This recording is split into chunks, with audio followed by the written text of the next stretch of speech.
Hello, hello, hello, and welcome back to another episode of The 12. This is a show about the Women's Super League, aka the highest division of women's football in England. We are here to discuss all things WSL, both on and off the field.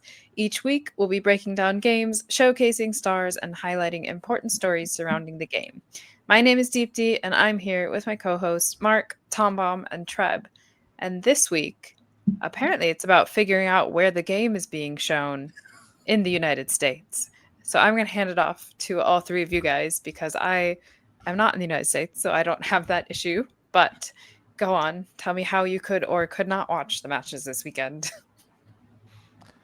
Well, the rumor was it was supposed to be on ESPN Plus, right, Mark? That was the Yeah, rumor. yeah, that rumor A lot of turned us saw into technical difficulties. right. Yeah, it theoretically was on ESPN Plus, until it wasn't, and then it was again. But that actually wasn't announced even before the first match, which was Chelsea versus City on Friday night. Was kicked off. So we had heard, I guess, some rumors or reports from like Theo Lloyd Hughes that WSL were had come to some agreements with international broadcast partners, but none had been announced for the US up until the first game. And yeah, uh, let's see. Earlier in the day, this is Friday, WSL matches quietly appeared in ESPN's streaming app. The day before, the league announced 15 other global broadcast partners with no sign of US coverage. And on Friday, when the game was finally kicking off, coverage was delayed for 15 minutes due to technical difficulties. Like, it just that's just such an own goal. Like the US is going to be one of your biggest markets, right? Like for at least, especially for the WSL, where I think they do have to kind of branch out a bit to grow their fan base, and like grow a consistent viewing audience and all that. I mean, like we see it with the Premier League. Like a big part of why the Premier League is so rich is the television money, right? And the television money that comes from domestically and abroad. And so it's confusing, I guess, to uh that this wasn't announced like even like a week before, much less like a day before, like that. Literal hours Yeah. before. And so like I actually didn't really know. I just assumed it'd be on ESPN Plus, and I assumed that like the Chelsea City match would be on ESPN because it's usually like one or two matches a weekend that's on there. But actually turned out that all the matches were on there this weekend. I guess those are the matches that are typically broadcast on like Sky. I guess was the entire all of the matches this opening weekend were broadcast on television, DT? Um, that's a good question. I don't actually know because I didn't look for it, but I think I want to say definitely most of them were. I think Sky and BBC share them, and so they were on television, but which of the two channels depends on whatever the scheduling is. Right. It was But just so infuriating, like looking at a screen because for like the first, you know, on an ESPN Plus program or broadcast, it will say your event will start shortly, especially if they don't have rights to like the pre-match stuff. So, which I guess they did not get those. So, like, they're just, it's like, hey, the match starts, let's go. So you're just seeing this like screen that's like, your event will begin shortly. Your event will begin shortly with this weird screen, with this weird, like super calming sound effects. And then all of a sudden it says technical difficulties. Technical, like, what do you mean? What do you mean technical difficulties? This doesn't make any sense. Like, what? And to Mark's point about like the television money and how like US eyeballs are going to want to be on this game, Chelsea introduced Alyssa Thompson at this Mm-hmm. match. Like, we know that Katarina Macario and Naomi Girma are on Chelsea's squad. We know that Caroline is in Man City squad. These are names that US based soccer fans are going to know. Like, so they're going to be at least, or at least intrigued by them, right? But you're depriving them of those eyeballs. So like I only knew that they made a announcement for an introduction to her, like she was coming out from the U with the smoke or whatever. Because of Sophie Lawson. Shout out to her. Thank you for keeping us informed on Blue Sky. But like I had no clue. So I don't know. Like just to Mark's point, a terrible, terrible own goal by WPLL. You got to get it together. This is not good enough. Like, and I can't go through this type of stress every week to figure dog. So I was going to ask. At least it made us miss the FA player, right? Man, at least FA player was there for me. FA player was always there and held me down. For as bad as their music was in between matches and at halftime, like at least it was always there, right? It was and kind of to Mark's point when he talked about the Premier League was smart in that they had a good decade where they were providing their feed here in the US like for free. Like it was part of NBC, it was on major networks, like you never really had to worry about it. And then they pivoted and they were like, well, yeah, now you got to buy Peacock for $10 a month to watch this match. And it's literally the only reason I have Peacock is to watch Premier League matches. But like the WSL can learn from that because right now, women's soccer as a whole is at a point where so many eyes are on you. And there's such a big opportunity, especially here in the States, to gain fans. Like there are still so many people stateside who don't know about the WSL at all. Like our show is an avenue for them to get used to kind of like the teams and what's going on. Like, yeah, you know the names, right? You know Chelsea has a team and Arsenal has a team and Man United has a team, but they don't really know the league. And so to miss out on an opportunity like this, to not announce, first of all, your partnership with an American broadcaster, and then to announce it late, and then to have technical difficulties all weekend, because it wasn't just the City-Chelsea match that we missed the first 16 minutes of. Then the next day, when Arsenal were playing in the morning, that entire match was like a glitchy feed where it was like stuttering and glitchy, and it was difficult to watch the match. And like, you're going to turn people off. Like, it's such a bad look, especially from ESPN point of view, because it's like, how broke are you guys right now that you can't even get these fees right and you can't get these broadcasting right? And I shouldn't be surprised because today there was a story regarding ESPN where during the Monday Night Football game, Justin Jefferson got one of those like top 10 play chains and gave it to a fan, and almost immediately ESPN went to that fan and took it back because they were like, we can't afford another one. Yeah, they can't afford to give away a chain, I guess.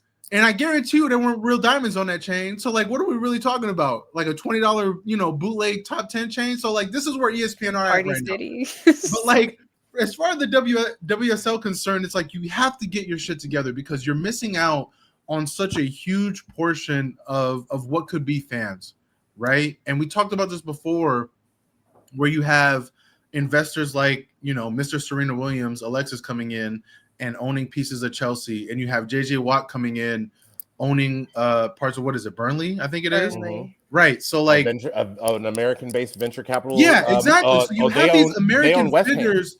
Getting into soccer in general, and this would be the perfect time for WSL to be like, look, we have a great product, we have stars, we have great players, like come look at us. The same way you look at NWSL, because I'll tell you something, there's a lot of NWSL fans who, when December comes around and that season is over, they essentially stop watching soccer.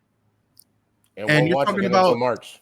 Yeah, and you're talking about an entire group of people that can be watching your product if you just made the effort and took the steps to make sure they knew about it, right? And so, like, I think if the WSL can do that, there's still an untapped fan base that can bring, I mean, because everyone wants to talk about money. Like, there's a lot of money left on the table right now because you're dealing with, poor announcement schedules, and you're not letting it be known where they can find your games. And then you're partnering with ESPN, who are showing technical difficulty screens instead of the first 15 minutes of one of the biggest opening matches of the season. Like, imagine if the Bears and Vikings started and it was technical difficulties for the first 15 minutes. They would never let that happen. The city of The NFL Chicago would be would have on burned their down ass. down. Yeah, Roger Goodell would be on the phone like, what the fuck are you doing right now? Right? So like the WSL needs to just get it together, because if I have to go through this another weekend where I'm like dealing with these, like I'm gonna lose it. And I'm a fan. I'm already here. You have me hooked. So imagine how it's gonna be, for the casual viewer. So what is it now? Like, is every match going to be on ESPN moving forward, or we don't know yet, or like what is the actual Well, I deal? think it's gonna be between ESPN Plus and YouTube. Yeah. The Barclays, for those who don't know, the Barclays WSL YouTube page typically has a few matches. I think for the bigger matches, they won't show it, because when I was looking for the Arsenal feed and for the Chelsea City feed, they weren't showing it.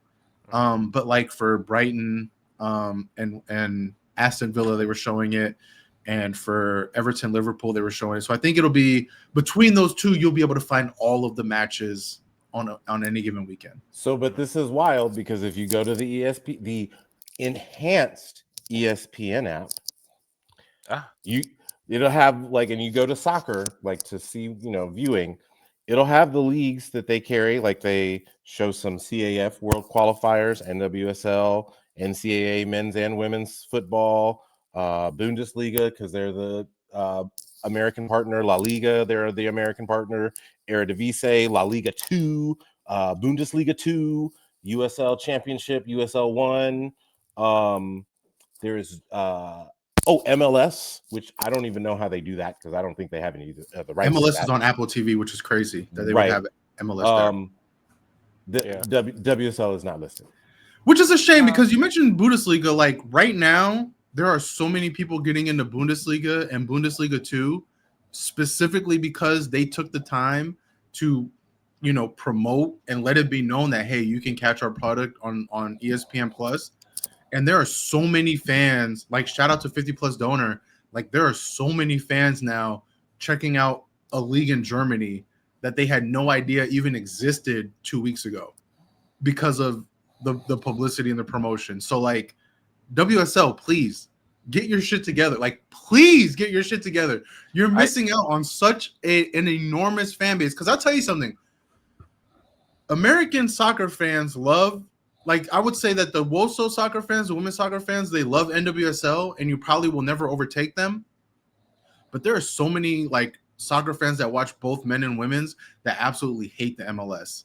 And like you have such a huge chunk of fans that want to have something to do in the winter, and you're just not doing the right things to get them to come to this league. Like there's just, like I said before, like when December hits, there's so many fans that just turn it off and don't watch soccer until March, and they could be watching your league, and you're fumbling that bag hard right now. If you want to position yourself as the best professional league in the world, which I know is something that pundits for WSL have said, I think that WSL themselves has said it in some capacity, you have to be able to seamlessly tap in to the largest available market possible. What is the largest available market possible? Like for women's sports right now, the United States. And you're not tapping into that at all, at like even a little bit. Like with some, to Treb's point, again, with some fans that are going to have carryover, because there's going to be people who are, oh, I'm a Chelsea fan, or like, I'll sometimes wake up and watch Arsenal, or I'll sometimes wake up and watch City or United or who have you. It's like, oh, did you know they have a women's team? And like those people would be just as apt to follow, but they don't know, or it's too difficult for them to access it. So do better. Yeah. Like I said, there's already a bunch of American fans who follow like either the men's side or just wake up early to watch. We all wake up so early to watch sports and just like watch them at any hours of the day, really. So you're right. They are not tapping into such like a big market where they could be gaining more and more fans. And that's a shame. So that Arsenal match was at 5 a.m. Pacific time where I'm at. You know what I'm saying? That Arsenal London City match was at 5 a.m. and I'm sitting there watching a stuttery stream. What the fuck is that about? Respect. Exactly. What is that about? Come on. Give him something better. A little something. Oh. Yeah. A little something for waking up that early. Yeah, hopefully it's better moving forward. Just like so Mark, to answer your previous question, I looked it up here in the UK, Sky Sports, they increased how many they were going to show. Last season they showed only Okay. like 35 matches. This season they're showing 118. Wow. Yeah, so like almost all of That's them. There's only like a huge 130 some increase. matches or something. And then BBC, so like national, basically free television, will show 21 matches. And YouTube will have like the remaining that are not on there. But that should Huh. cover everything. But yeah, Sky Sports obviously shows the majority of them. Like I think it's at almost 80 of them are exclusive to Sky Sports. Okay. I wonder what that means for, because I think that'll mean more games on ESPN Plus, because it's typically those like Sky Is that the Sports. like That's where they get equivalent the to feed Sky from. Sports Usually, it's Eastern? Sky Sports. Yeah, not Yeah. BBC. They usually get it from Yeah. Sky Sports. So I would imagine, however many of those matches are on, is what ESPN Plus is going to be covering for sure. Yeah. So And yeah, I maybe there's many more on ESPN Plus. But I'm curious like as to how they choose which matches show on like on Sky and BBC and then I guess eventually ESPN Plus, because what you notice is that like the reason why the WSL matches or WSL doesn't show up on ESPN Plus as like a tab is because they don't like display or announce which matches are showing on ESPN Plus until like the day before. Hmm. So it's like as of right now, I'm not sure which matches of this weekend are going to be on ESPN Plus. I'm guessing Man City. I know they usually like to put Arsenal on there. I'm gonna guess that it's probably gonna be Arsenal's, or well, I guess I feel like big derbies and then like the top couple teams, it seems like those are going to be the ones. Yeah, But this is the problem. Why are we guessing? that's what I'm Yeah. saying. Like, Like we should know. there it is. There it is. Like, why are we guessing at this? Why this are we doesn't make any guessing? sense. Why are we trying to figure out? Like, we should know these are going to be on ESPN Plus. These will be on YouTube. Whatever it is, like, you know what I'm saying? Like, we know it with the Premier League. We know, like, these are going to be on USA. These are going to be on Peacock. These are going to be on NBC. Like, we just I should be able to WSL go needs that. on FOTMob, Yeah. the app, Yeah. and where it tells me where every other game is going to be broadcast. I should be able to go on FOTMob and or just make see- it easy and put all of them on Hey, ESPN listen- Plus and just say, here, boom, you have everything you need for the WSL. Yep. Here it is. But again, I think it's important to also note, like, this is the same ESPN that after, what is it, 10 years of NWSL popularity, they're just now getting to a point where they even promote the league. So this is where we're at in American sports with women's soccer. Like, it just unfortunately takes time. And for the WSL's sake, like, they need to make sure that they rush that, because they can't be waiting 10 years for ESPN to popularize them. So the article that I referenced by it is sorry, give me 1 second, by Ashley Palit, I think is how you say that name. On the Athletic, talking about this, they kind of mentioned that the WSL spent a lot of time working on the big domestic deal that was announced last year with Sky Sports and BBC, and they said that kind of took up a lot of the, I guess, the like getting all that ready kind of took up a lot of their time. But they also mentioned, I think I mentioned this before too, that they just extended the deal that they had with ESPN Plus another year. So it feels temporary. And I wonder if like they would actually really shop around for like the best USA broadcaster for next summer. So that makes sense. Just keeping it like, giving them time to negotiate with other people and shop around. So maybe that's it. Yeah, I would assume so, because like we said, the Sky and BBC deal is really big compared to what they had last season. So hopefully they'll like now go overseas to a big market too. Yeah. Alrighty. Let's move on to match recaps, because we did have game action this week, opening weekend. And this season, we're going to do something a bit differently. We're going to add, like, gamify our pod a little bit and have a competition between us. Basically, each week we will give our predictions for the scores, obviously, like scores, and then with that, winners, or if it's a draw, for each match. And we're going to keep track of who gets what correct. And we'll get a point if we correctly say who the winner, if it'll be a draw, so the outcome, and then an extra point if we guess the score correctly.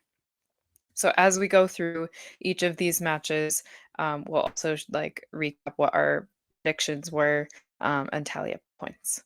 And then I don't know, at the end of the season, we'll figure out if there's like a prize or if the loser has to do something or what. I don't know. But if you have suggestions, let us know. It'll be like a fantasy football kind of thing, maybe at the end of punishment. But either way, we'll start keeping track of those points. So we will go in order of what the matches were this weekend, starting with, like we said, Chelsea versus Manchester City. Chelsea came out on top, as most of us expected, but they won 2-1. And I had predicted a 3-0 Chelsea win.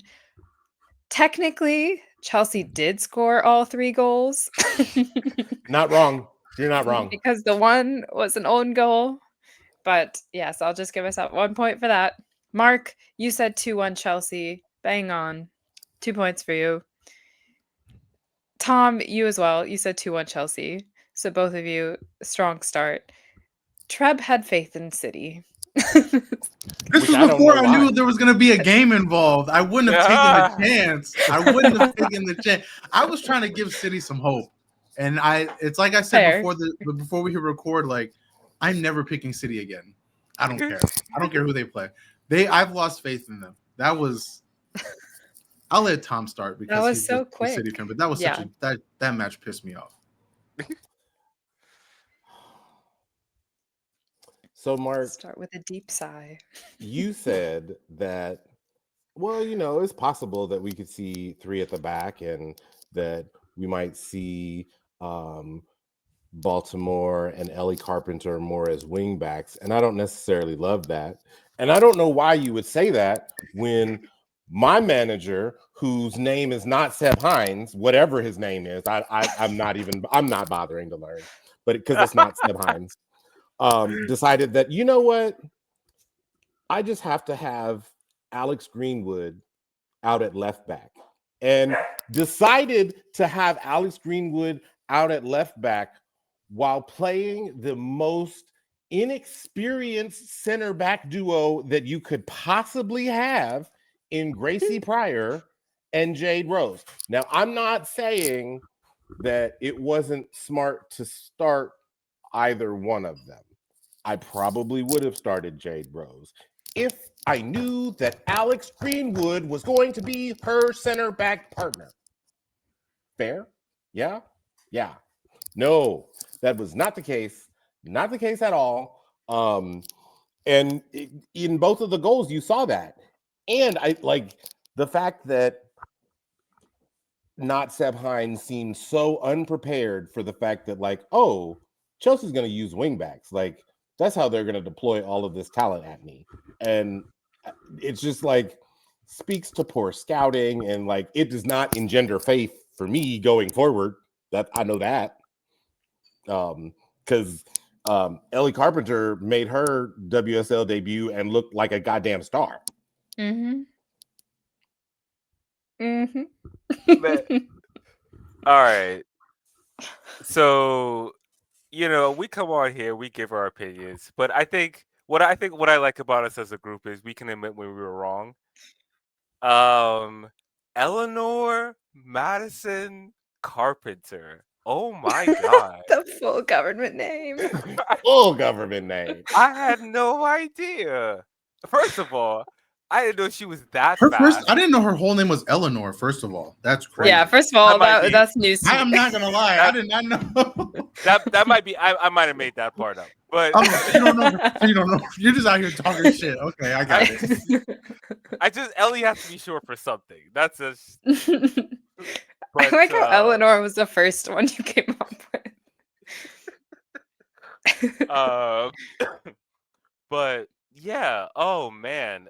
So like that first goal, it's the way she burst past Greenwood, right? Like I didn't know she could get to like that level of top speed. But then also when she plays the cross, like it's actually like low-key kind of difficult what she does. Like because I think the cross comes in quicker than anybody, especially the goalkeeper's expecting. But Beaver Jones is there, she anticipates the cross. But like it was just so fast. Like it was just so much pace in Chelsea's play, and it's like, oh wow. And like deploying her at wing back actually kind of turned out to be the perfect thing. Now, when I saw the lineup, and so there was no Germa, she missed a match with a calf injury. That's not great. Apparently, it's a different calf from before, a different injury from what kept her out most of last season after she joined Chelsea. Um, but yeah, so when we saw the line, we saw Neem Charles and Sandy Baltimore in there. I thought, okay, so Baltimore is playing forward and Charles is playing a left back. But of course, with Ball Pastores, nothing is ever what it seems. And so naturally, you had Charles playing left center back and Baltimore playing left wing back. And I mean, it kind of worked. It's I don't want to draw too many broad conclusions because I also just like I go back to what I said in our preview. It just felt like Chelsea would just find a way, right? And it just kind of that's kind of where I'm at, especially against City. It's like because like City had a lot of shots, and like depending on which XG numbers you're looking at, City were either even or slightly ahead of Chelsea on XG, but like, and there were a couple. I mean, like Bunny Shaw had a great chance. Greenwood hit the crossbar from a free kick. Yui Hasagawa had a couple of good Oh chances. Yui had man, a couple of yeah, great ones. yeah, that's flick, dude. I That thought that back was heel. trickling in. Yeah, I thought that was going in. I think and I said this on SOB yesterday when we recorded.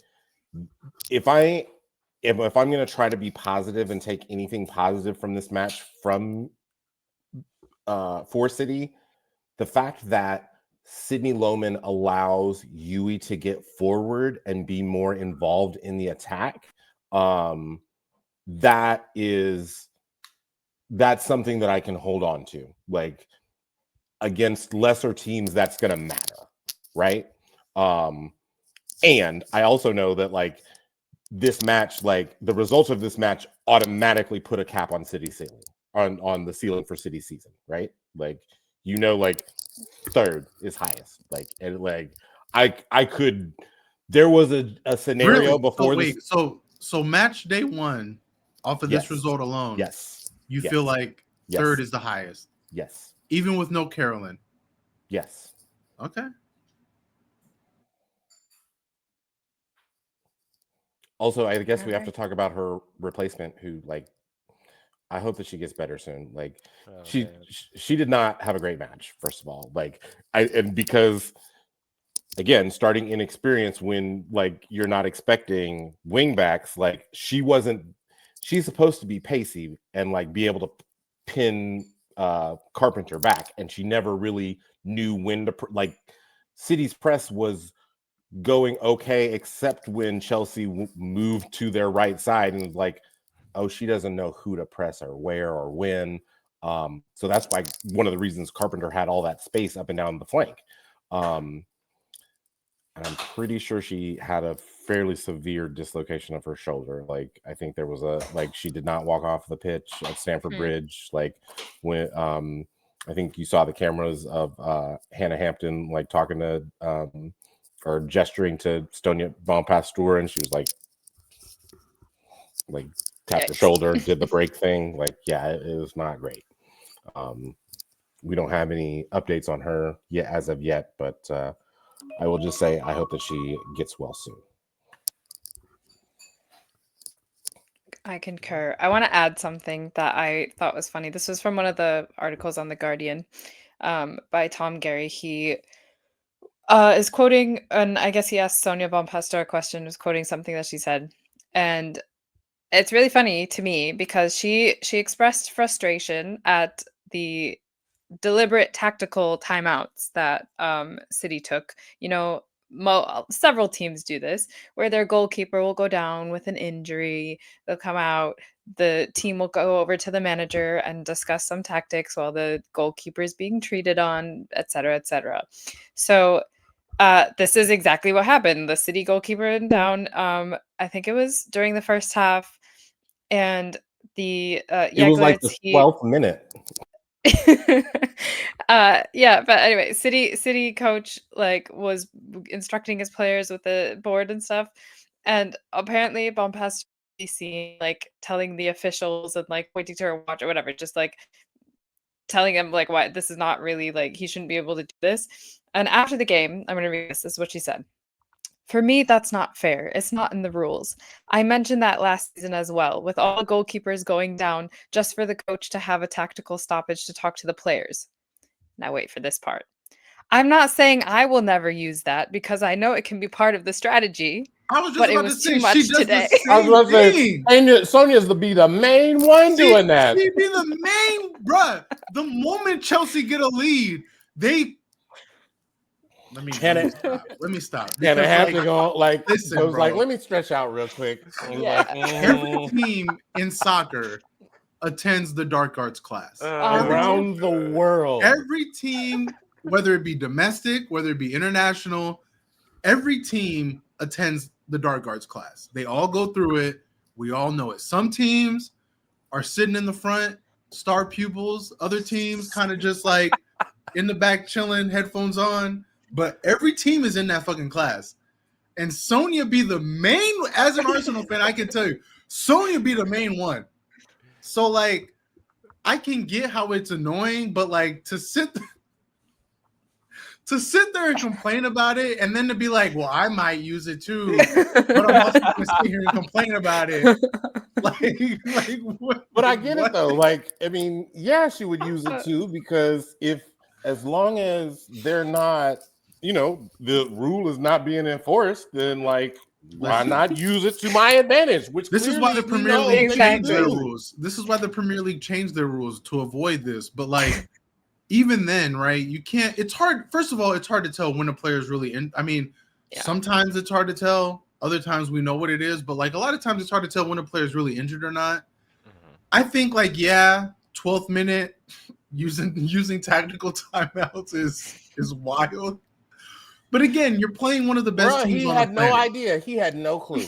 No, you're playing one of the best teams on the planet. He came out with the wing backs and he was like, I don't know what to do. Sometimes you come out and you're like, listen, my tactics are shit right now. Yeah. I need to refresh really quick, reset. I need 20 seconds to figure this shit out because Chelsea are in my ass right now, right? Like, listen. I think she was more upset that he was being so obvious about it because she was like, he had the board and everything. Like, man was sitting there with the like, do it low key. Like, don't, This is an official 20-second timeout. Do it unofficial. Anyway, I thought that was hilarious. Yeah, I believed in City in this match. Like I mentioned before, there was no Carolyn, so that I didn't expect that to happen. That completely changed the complexion of what I thought would happen. I still firmly believe that this, You and me both. Yeah, like I still firmly believe this was the most vulnerable Chelsea are going to be all year. Because like Marc mentioned and Tom mentioned, like Alyssa Thompson got announced at this match. She's going to be playing soon. That's just another level of attack they have. I was surprised we didn't see like Sam Kerr really take over the game when she came in. Like that was a bit of a surprise. But I just felt like this was the most vulnerable Chelsea are going to be all year. And I'm really upset Arsenal don't play them until November. Because if this is a Chelsea team that we see as Arsenal, like we're putting 4 past them. Because that was not the best, most convincing performance at all. Like that we've seen from Chelsea. I would be a little bit concerned with Naomi Girma. That's my biggest concern because we talked about this kind of in the pre-show where it's like there really wasn't an obvious reason why she should have missed. She featured 90 minutes, 2 out of the last 3 U.S. national windows. There wasn't really a moment where I think it was announced that she was hurt. And so to be dealing with another calf injury is kind of like, okay, what's going on with her? And Chelsea are notorious for keeping secret just how hurt their players are. Yep. So this could be anywhere from calf injuries can be bad. Yeah, like this could be anywhere from 1 match to we might not see her until April.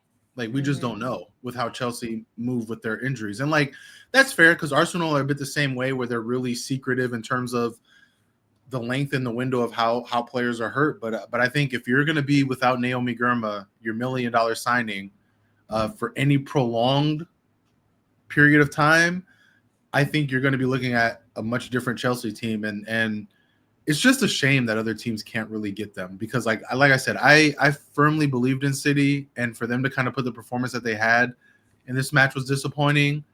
But kudos to Chelsea. Like Marc said, they find a way.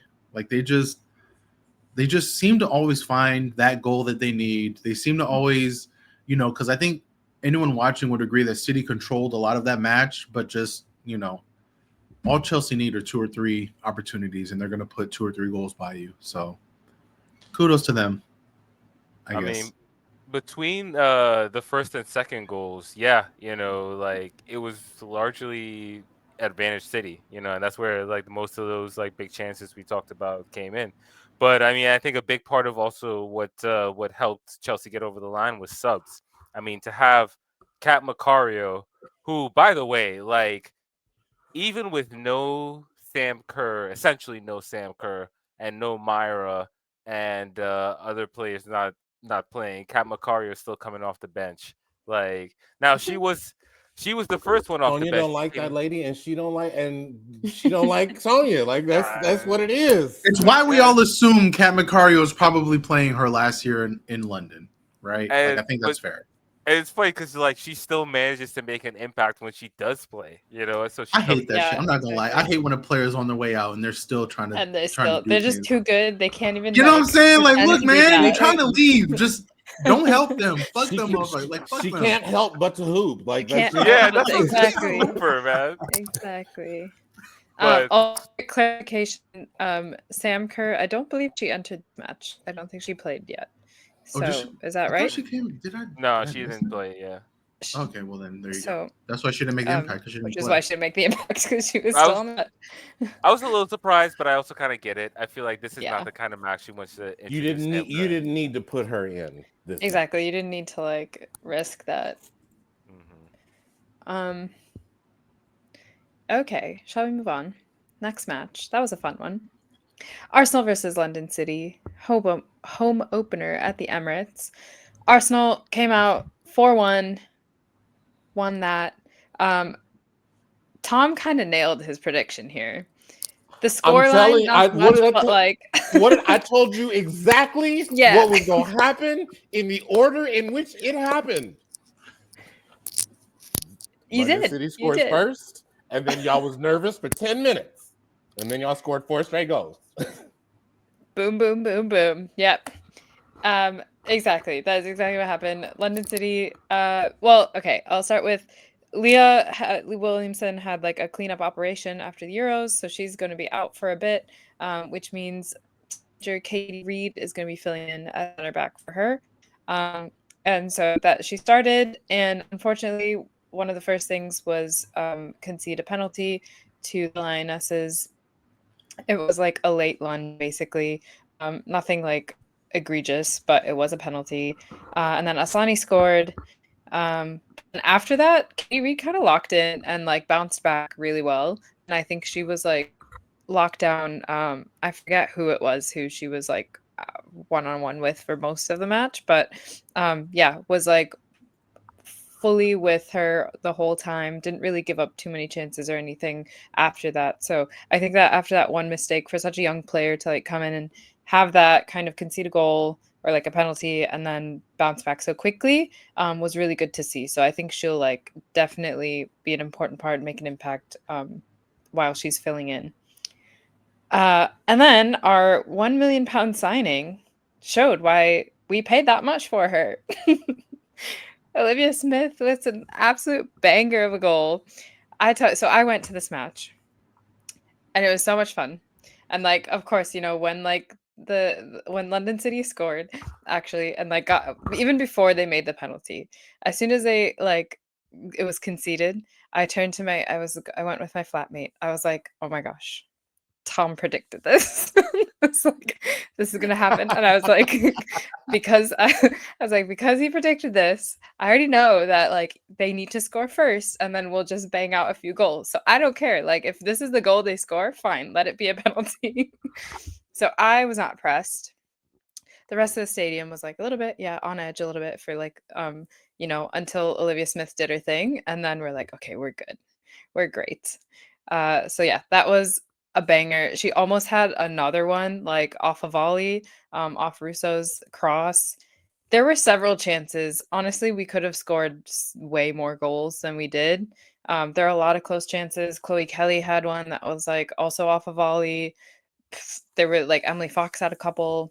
Anyway, those are really good. And then our subs also made a huge impact coming off in the second half. Beth Mead to Stina first, and then Beth to Frida a minute later. And actually, Stina's goal was really funny because it could have been Frida Monum's goal, and Stina just kind of took it off Frida's head before Frida could get to it. She just like kicked it in. But anyway, back to back, like a minute apart. That was really good to see. But yeah, I was really happy with that performance.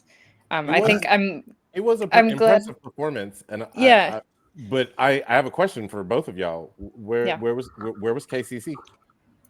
Wait, where was who? Kyra Cooney Cross. Yeah, I was disappointed that we didn't see her because like she had an outstanding preseason, and the hype has been all off season that like she's going to get the chance to take over the midfield, and she just didn't. I mean, I don't know. Maybe it was a situation the same way that Chelsea felt about Sam Kerr, right? Where it's like, okay, we didn't really need her. Maybe just save her. But again, like I still would have liked to see her in. She, like I said, she had a phenomenal preseason.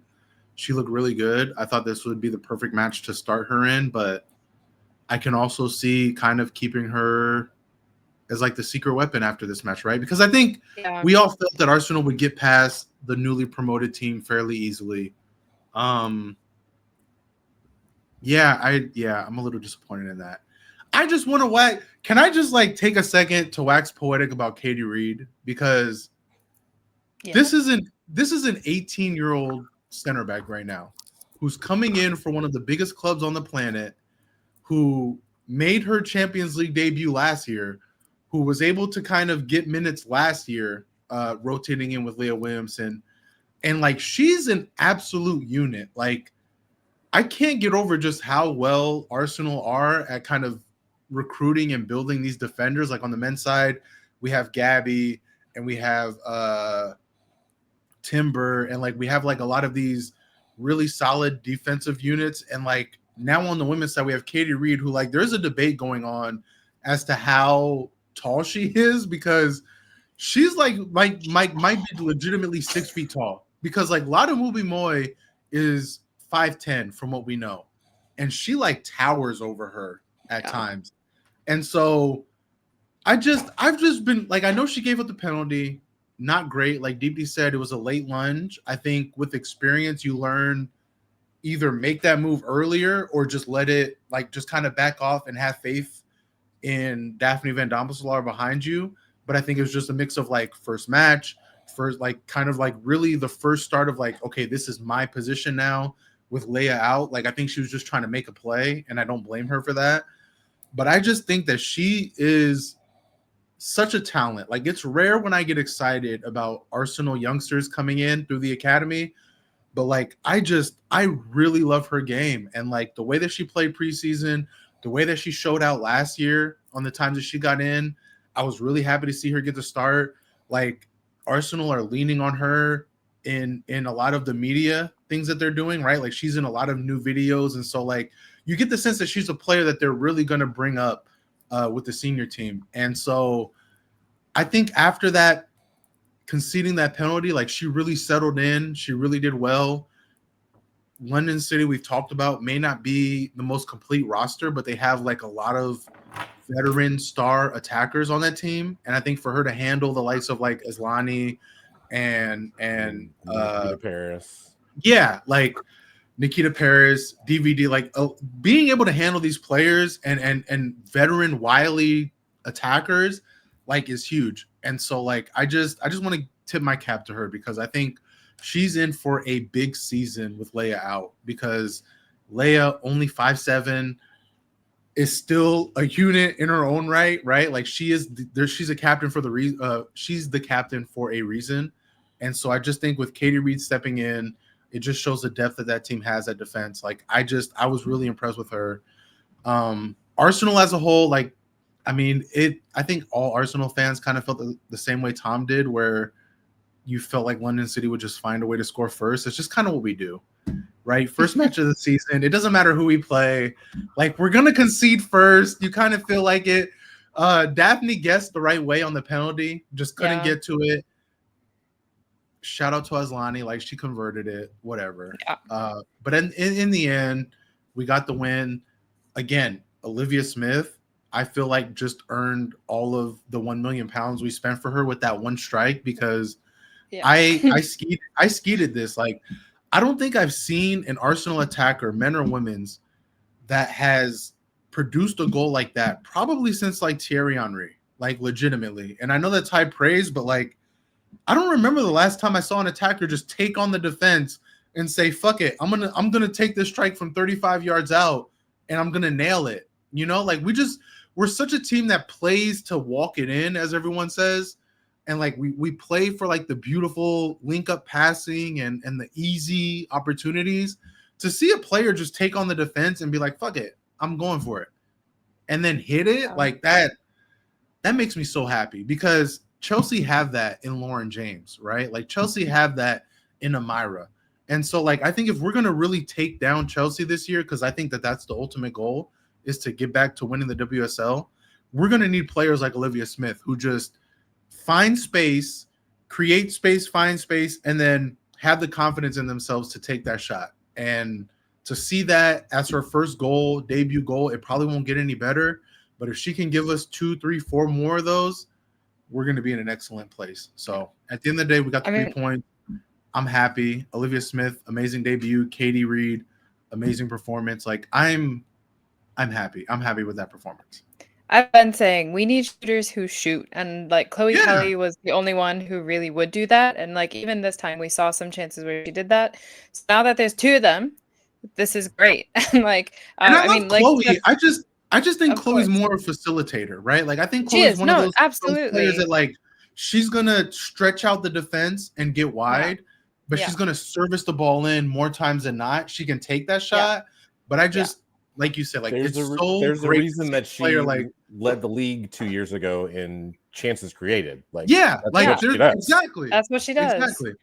And also, like you said, on that same note, shout out to Alessia Russo because I know she gets a lot of shit, and I get it. Strikers, their whole job is to score. I know she gets a lot of shit for not really being a clinical finisher, but the way that she sets up players and set up that Chloe Kelly goal, like. I always judge strikers not just on like their ability to score goals, but what do they do when the goals aren't falling? Like, are you just kind of there? Are you just kind of going along with the match and being a player? Or are you trying to really help your team win?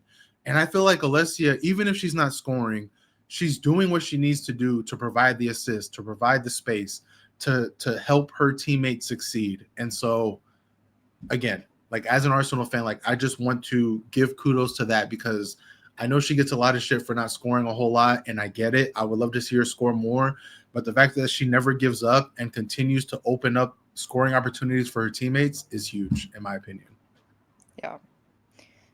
Real quick, I do want to give kudos to a couple of people in London City, but especially Imran, the Nigerian international. She was their best player by far for me.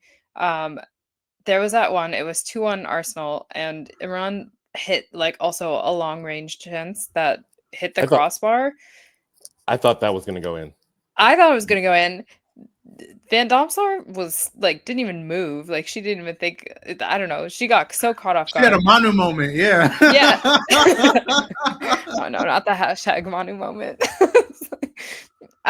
Literally the entire stadium, the entirety of the Emirates, I heard a collective gasp. We all just like held our breath for a second because we all thought it went in, and then it just like luckily bounced right to Van Dom so that she could pick it up. But she was Iran was everywhere. By far the best player. And like London City, obviously, like they started out really strong. I think as the match went on, they played a bit worse, or like Arsenal got better. But they were missing Van de Donk. Grace Gioro wasn't there yet because her paperwork hadn't gone through yet. So like when these players come, I still don't think they're like a fully cohesive unit. It might take like a few more weeks, but it might not take as long as we think. And with those two, the addition who could be two of their best players, I think they will like essentially be stronger. So I almost feel like, we were also like lucky in a way to especially not have Grace Gioro on the field against us. That away leg is going to suck. I'm just going to say True. it now. Yeah. Playing But them like it'll away be is going much to more suck. difficult. Yeah. It'll be much more difficult, I think. So I do think they avoid relegation. I think that performance more than anything showed me that like I don't even think they'll be in the race for relegation. Like I think they're going to comfortably finish. I mean, what would it be, like 9th, 10th? Which again doesn't sound great, but again, when you're a newly promoted team backed by Kang, like I think in the WSL, like that'll be a phenomenal finish to just avoid the playoff altogether. So yeah. And also, just want a quick shout out our sisters at Shea Butter FD. Don't play out the back. That's exactly what London City Lionesses did for, I think it was the second goal, when like right before half, trying to play out the back, Emily Fox intercepts it, passes it to Russo, and that's when she creates that chance for Kelly, and that was game essentially. Do you, Tom or Mark, have any other thoughts on this one? Just when you were talking about Olivia Smith earlier, Treb, it's like that goal encapsulates why I'm so annoyed that Arsenal actually signed Olivia Smith, because it's you can't have everyone, Mark. You cannot. You just signed Alyssa Thompson from LA. Like I'm already still pissed about that. Well, not okay. Like what more do you need? Chelsea aside, taking Chelsea out of it, like I totally agree that like Olivia Smith is, like she proved her value in that match, right? Yeah, it's exactly like yeah, it's like you're down a goal. It's difficult, right? Like sometimes it's just difficult to create chances, and you need a player who can pull something out of their ass, and that's Olivia Smith. And it's the short backlift, especially. It's like being able to cut across and then just let off the shot before anybody's expecting. I don't think the goalkeeper even moved. Like goalkeeper was stuck. Like no one really expected that to be as pure of a shot as it was. Like it was just right on target on the right side of the post, just a rocket. Like it was a true banger. Yeah.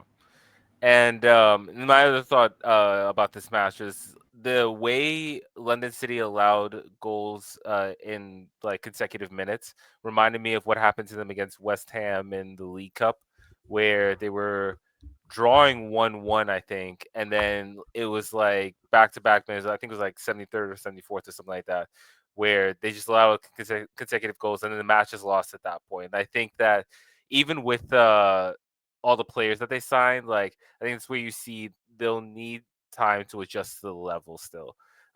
So like I wouldn't be surprised if I expect them to at least spend time in the relegation race, but I do think that they should be safe because I think that there is at least one team that's worse than them.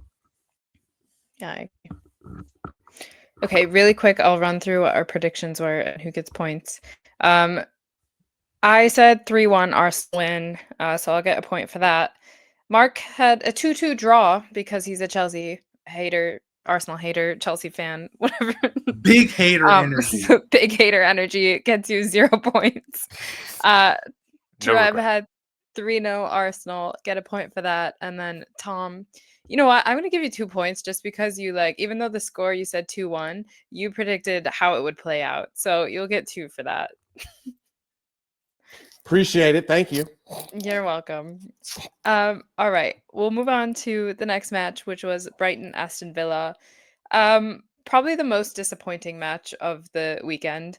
A snooze fest. It was 0-0. We all predicted Brighton would win either 2-1, 3-1, 3-0, By 3-1. multiple goals. Yeah, like that's all. what's crazy. We all thought Brighton. Oh man. Anyway, you set it up, Deepti, because that's Well, yeah, I mean, I wrote that, the post slash the crossbar was MVP because like it did save several goals. But so disappointing, like especially from Brighton. Like I said, we all predicted they would win. They on paper should have won, and like they set themselves up to do so. It just feels like I don't know. They missed chances. They like were not as clinical as they should have been probably. And I don't know. To be honest, I just watched the highlights of this one. I didn't watch the whole match. So, um, if you guys know or saw more of why they didn't perform as well as we thought, is it just like a few like new teammates trying to get together and be more cohesive, just lack of like communication or lack of time playing together? I don't know, but it was disappointing overall. yeah, like real quickly, like I watched the match, like I watched it live, the whole thing. And so I think it was a mix of that. I think it was like a lot of players getting used to each other. Um, I think a lot of my disappointment comes in Michelle because like she had such a great season last year and then had a even better Euros appearance with England, and she just did not have it in this match. But yeah, like you could just tell like it was a lot of getting used to each other, getting used to maybe how the system is going to look. And then a part of it is also like Aston Villa, right? Like we all know historically Aston Villa are this kind of team where they make matches ugly, they make matches difficult. They put you, to take an NBA reference, like they put you in the grindhouse, right? The similar way that Memphis Grizzlies do, where like they just make you work for every little pass, every little attempt, every little shot. And if you're not one of the top teams, like it's going to feel like the worst experience known to man, going up against Aston Villa. And so, like, I think Brighton experienced that. But in the end, like, I just kept watching that match, thinking like, okay, this is going to be a goal, and it wasn't. Okay, this is the time where they're gonna, and it just wasn't. And so, yeah, like it was really disappointing. Like I think we all had them winning by multiple goals, I think. And so like I definitely had them winning, I think like 3-0.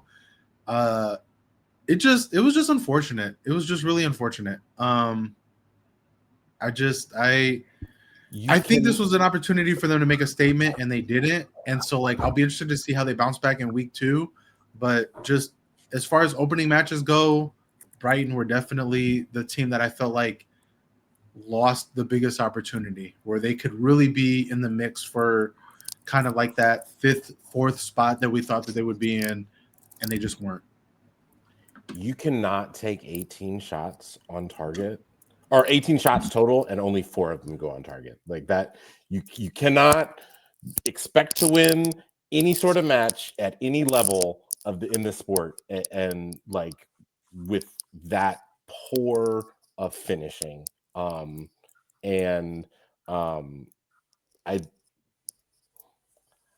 I know that this is going to sound weird to say, but I think that this team really misses Fran Kirby.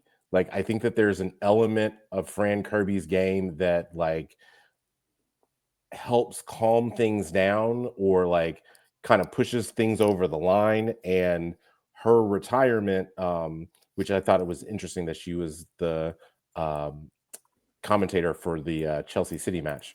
But like, I think her timing in the squad like was really helpful for those younger players like a Madison Haley, like Michelle Ajibang. And I think without her, there's kind of that level of like panic, and there's nobody else who's really been there before. So I think that's might be part of Brighton's issue. But again, to flip it on the other side, like this is probably a dream result for Aston Villa. Like, yeah, you probably want to maybe look more clinical, but like you go down, to the South Coast and you hold your opponent, scoreless in their place. Like that's a pretty good indicator of you doing well. So kudos to them. How do we think Ndozie performed on her debut? I think she 10 out of seemed 10. you think 10 out of 10? I was gonna say she seemed a bit nervy at some points. I think distribution was great, made some good saves, but there were some times where it was just like, oh, like know Women better at than 10 to out of do 10, but that. she was definitely the best player on the pitch for Brighton, which like is good for her, but also I think that's the issue, right? Like you never want You don't want your your goalkeeper to be the best player on the player yeah. the Like pitch. as much Like, as you want 'cause your goalkeeper to do well, you never want them to be the best player for the entirety of a match. And I Yeah. think that was Brighton's problem. and I don't necessarily she is a true shot stopper. I'm not asking her to be like a fifth, a 11th midfielder out the back and like, drop dimes, across the Yeah. pitch. Yeah. So I'm not necessarily like, as long as her distribution is solid or like, C level, I'll take that if her shot stopping is A plus. That stated, it maybe Dario is asking too many things of her.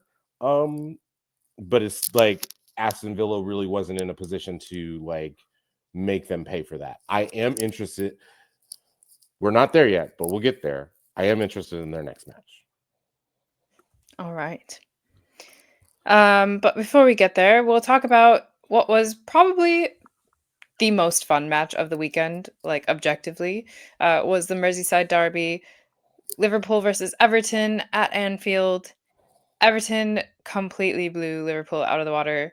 Everton won 4-1.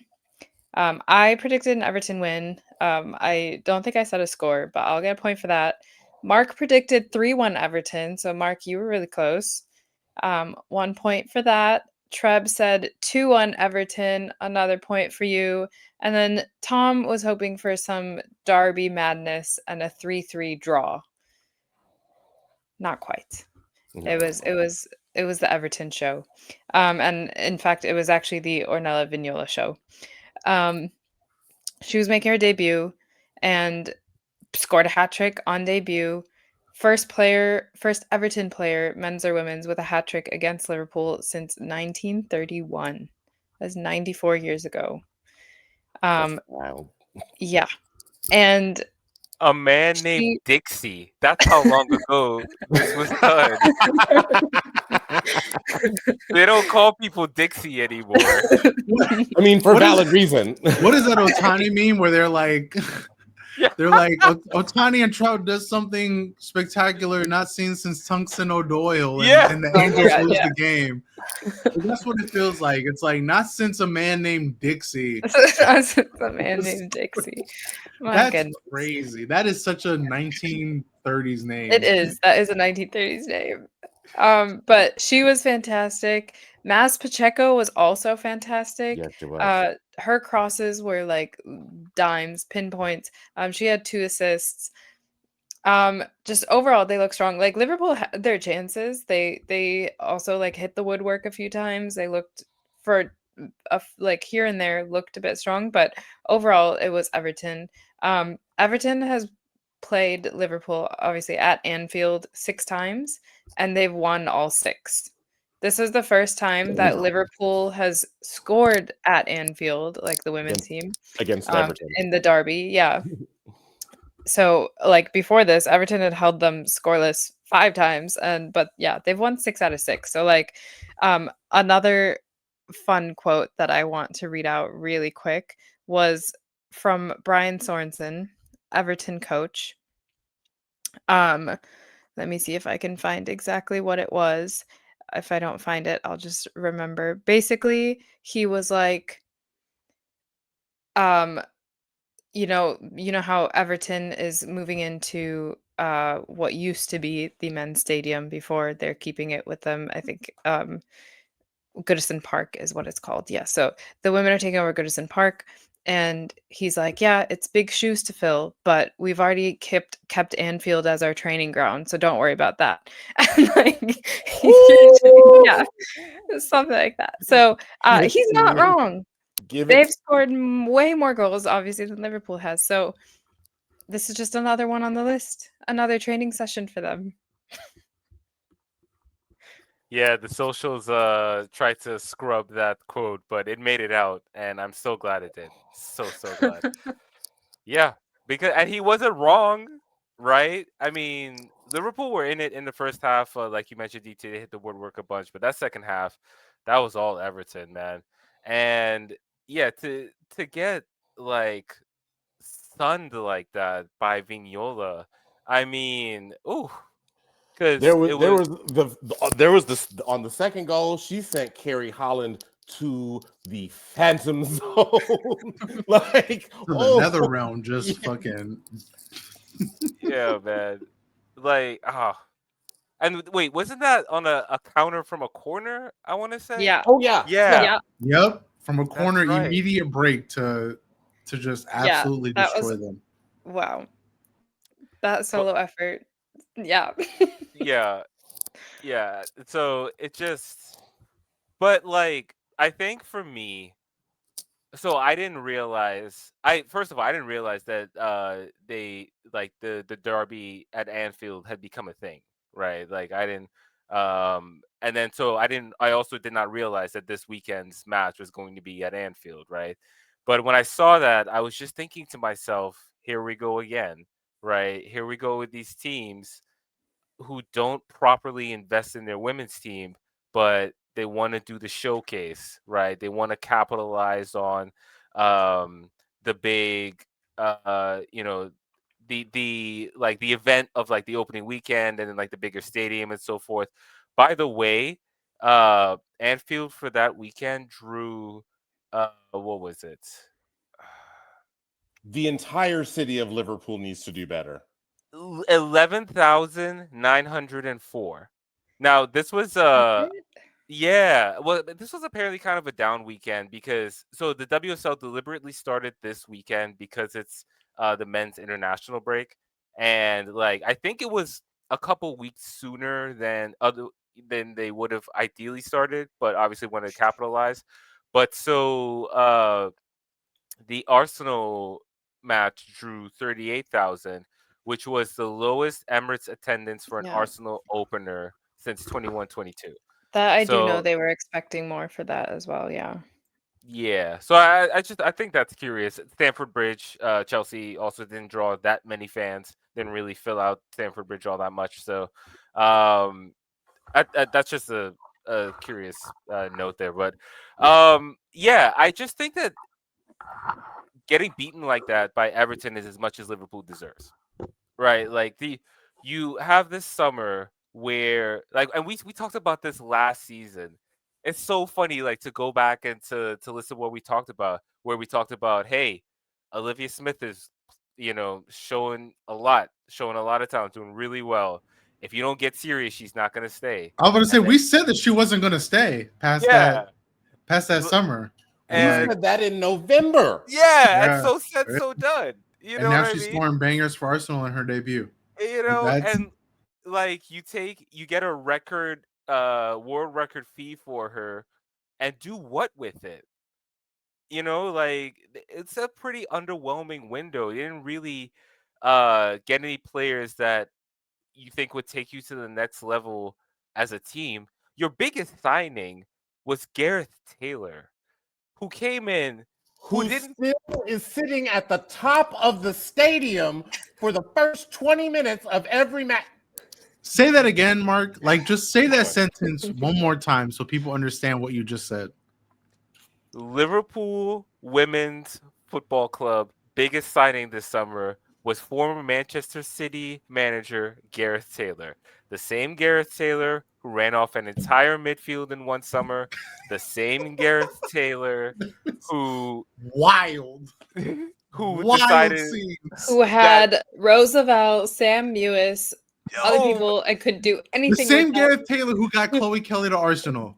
The same Gareth Taylor that sat Bunny Shaw behind Ellen White because he said that there were things that Bunny Shaw could learn from Ellen White.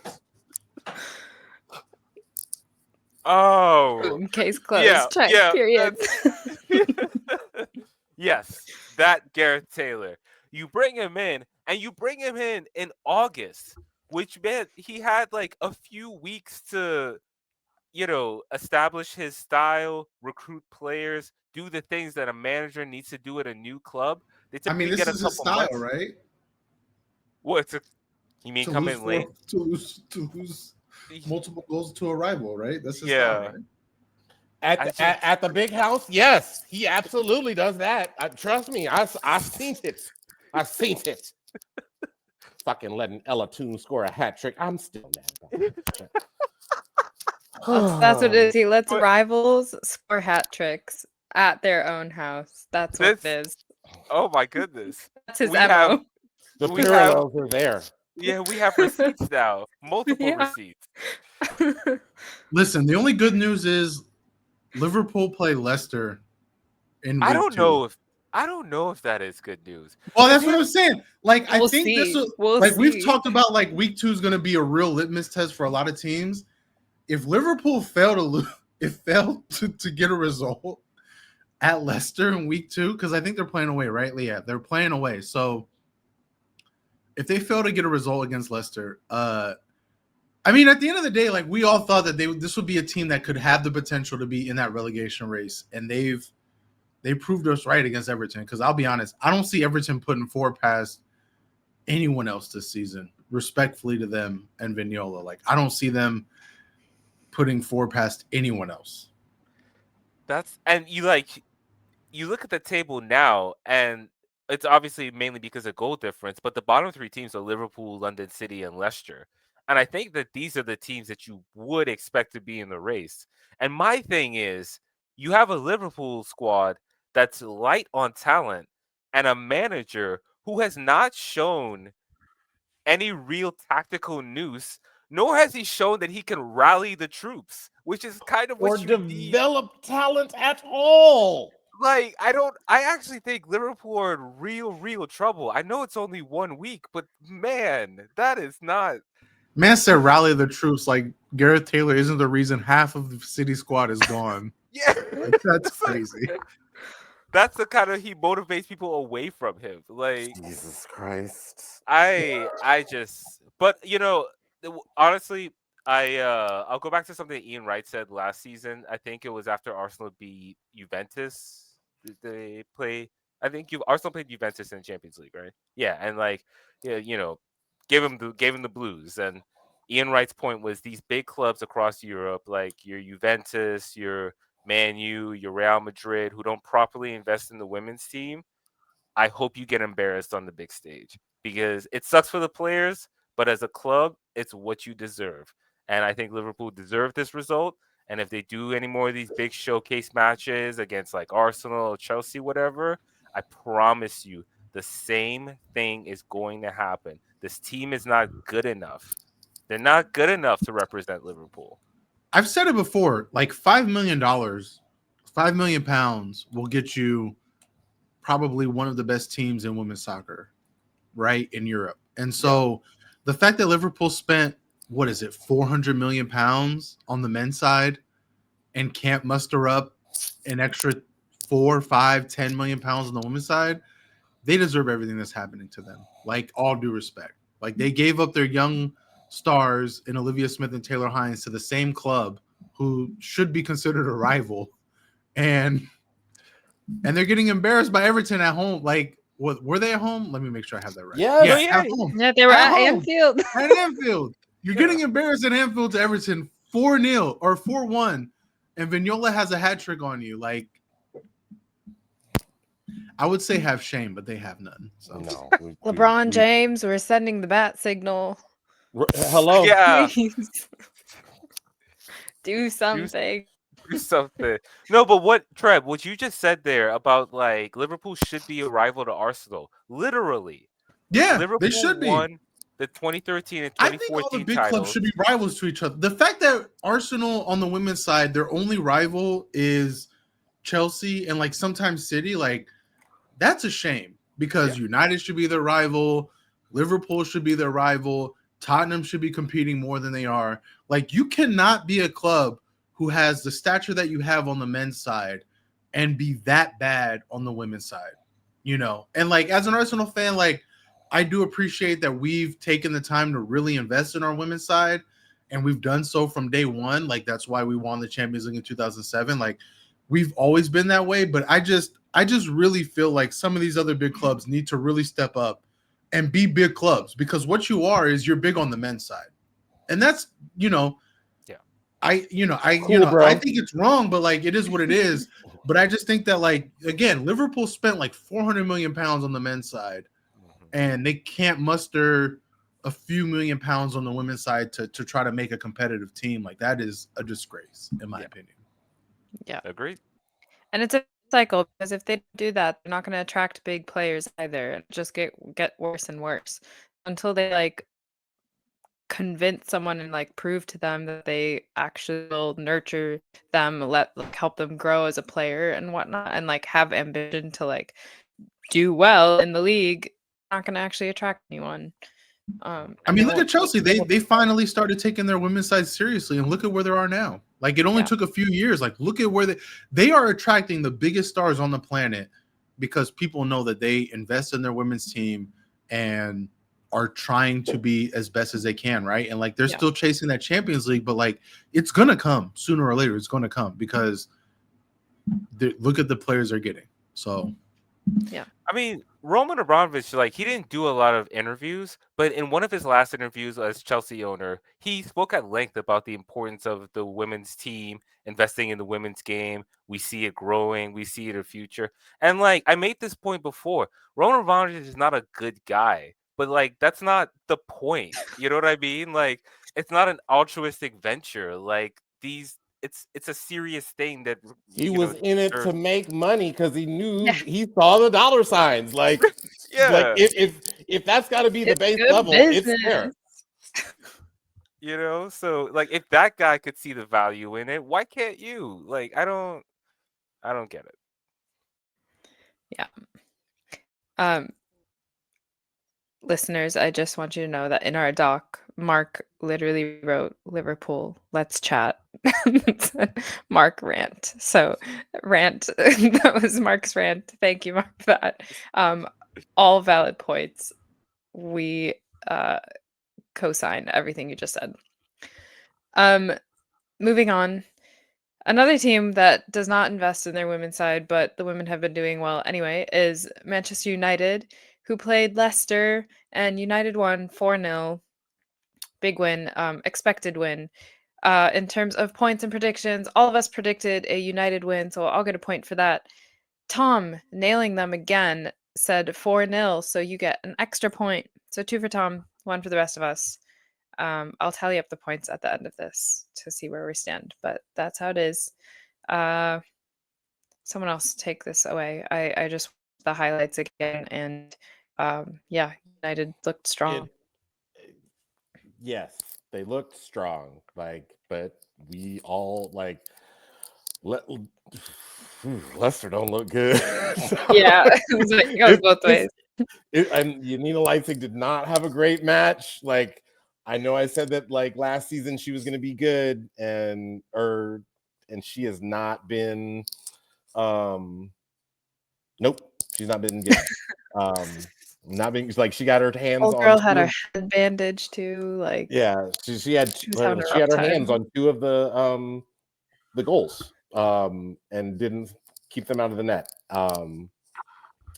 Now, what I will say about this match is that I won't necessarily say that, like, obviously we know United is a very talented squad, and we also know that they are a very thin squad. They had 5 players on their bench, including a keeper. That's not going to show up. That's not going to show up in September. It might show I doubt it's going to show up in October, maybe November. Like, it's the second half of the season. Like, don't let them beat SK Braun for the playoff qualification and then them actually be in Champions League. I have no idea what they're going to do. Like, it might,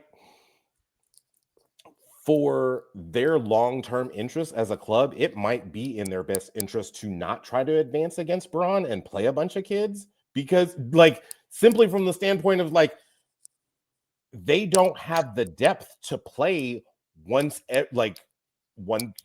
a match every 3 days. They just don't have it. Like, are you about to tell me that you're going to play Melvie Millard? You're going to play not even Melvie Millard. You're going to play those two fullbacks who have both had like season-ending injuries all like 90 minutes all season. That seems 90 minutes, like probably multiple times a week. That seems like a bad and we know that Jade is gonna, like, anytime that Canada says, "Hey, we're playing matches," like she's going to go and play in them, especially since we're about to start to get into World Cup qualifiers here soon. So I don't know, dog. Like, congrats. Like, yeah, you're supposed to spank a team like Leicester 4-0, like, because they are not good. But what happens in that reverse fixture? Like, are you how many healthy bodies are you going to have? Like, and do you even have enough academy kids that you can call up and like field an actual team? Like, so yes, United, you're supposed to look dominant against Leicester. Leicester, you are not good, and boy, I feel confident in saying they are the team that is going to get relegated, because yikes. But that stated, like, well, they would have to lose the playoff. I think that's important to keep in mind, is that if you finish last, you still have to play the first team in WSL too. I don't think it matters. Okay, I'm just reminding, I'm reminding you and the listeners. I get it. That, like, but I don't finish last in the WSL, you still have a chance because you will play the third place team in WSL 2, but that could be like a Charlton, like a Newcastle, Birmingham like City. So like it could still be a tough match. And you're saying Leicester are definitely the favorites to not survive that match. I would agree. I mean, I don't disagree. Yeah, they're not good, dog. They're not good at all. I will say, I think Ella Toon had a really good match. Turland and, of course, Melvin. All three of them, they were on the pitch together as well, and I think they all played well together. I remember last season I said that Toon and who was it that always played with her that I liked? Miyazaki. Yes, exactly. I loved when they were together. This time it just seemed like they gelled, and I think like they didn't have a lot of turnover over since last season. Plus, they have played some of those Champions League qualifiers, so they're kind of in the groove of playing matches with each other already, and I think that showed for sure. So, like, Turlin scored 1. This is her 5th goal of the season in all competitions technically already, and so yeah, she's on a roll. They look good, but like you said, it's how long can they sustain it with a bench that's looking like Barcelona? 16 senior players. I do have to say that assist from Jade was just I don't think that she could have picked the ball up with her hands and placed it down any like easier in the box than she did on that cross. It was beautiful. Also, the Toon goal was extra special. This was Marc's 1 year since her father passed from cancer. So yeah, for her to get like the first goal for United of the regular season is very special. I think that's all we have to say about that one. And then lastly, we had Tottenham versus West Ham, also kind of a snooze fest. Like not really exciting game. Tottenham won 1-0. None of us get points for this one because Tom and I thought West Ham would win. Treb and Marc thought it would be a draw that was just like suffer ball draw. Suffer ball was correct, but yeah, Tottenham won on a penalty in the like 86th minute. I think it was kind of a soft pen, but it was a pen nonetheless. Tottenham got the benefit of that like big club penalty call, which is like crazy because I don't think they deserve that call. You know what I mean? You know what? It was very much like a Chelsea, Arsenal, City call where it's like, okay, we'll give it to them this late. They deserve a chance to win the match type of call.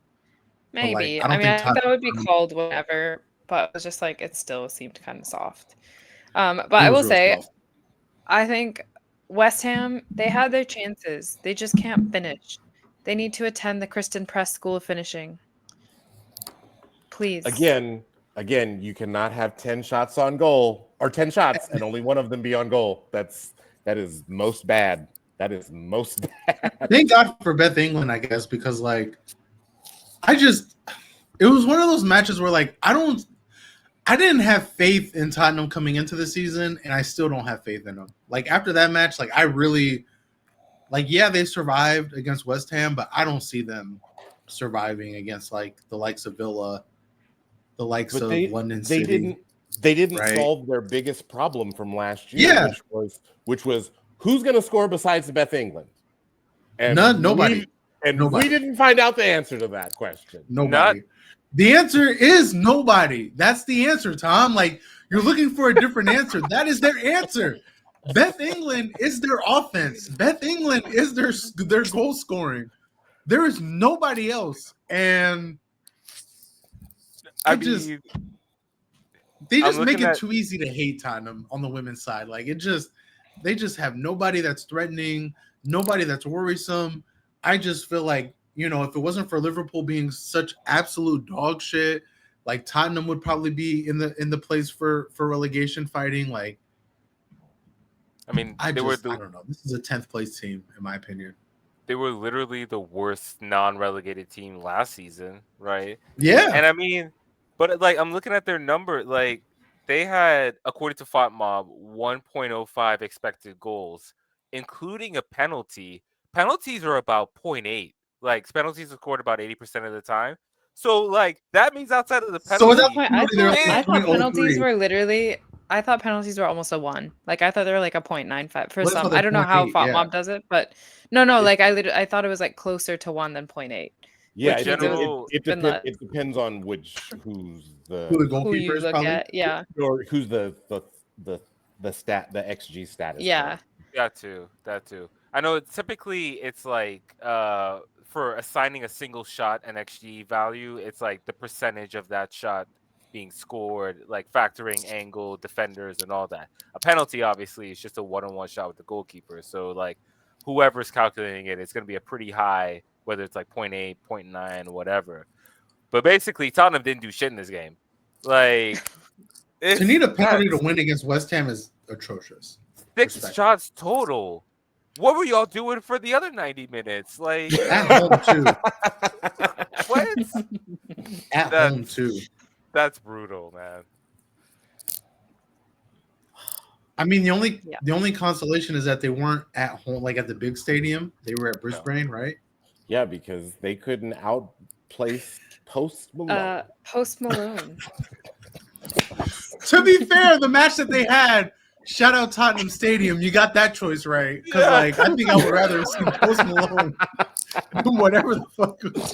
Wait. Would you rather see Post Malone rap or Post Malone sing than this match?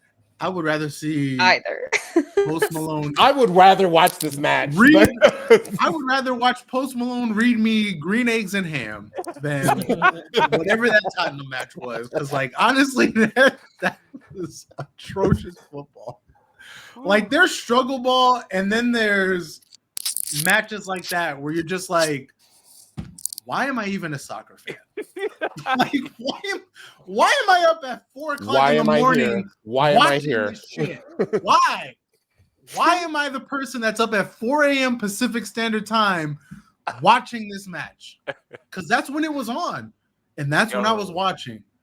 And I could have been dreaming about literally anything else. But I wasn't. Shout out to you for watching it. Yeah. I'm a sick. You said it was going to be the sickos match, and there you were watching it. Listen, it was Iowa versus Iowa State. God! Shout out college football. Oh my God! Is that's going to be the new name for that derby match? I love it. Iowa State. I can't wait to tell Phil that it's called El Asco now. He'll appreciate it. Oh my God! It was just. Like I said, like I didn't have much faith in Tottenham coming into the season, but this was just a match where I'm just like, oh, they're not good. Like the same way that Tom felt about Leicester, like they're just not they're just not good. Like there's nothing about them that makes me feel excited to watch, right? Like with London City, at least there's like Aslani. At least there's the prospect of DVD coming into play. At least there's like Nikita other Paris. players that I can get involved with, right? Like there's just nothing with Tottenham.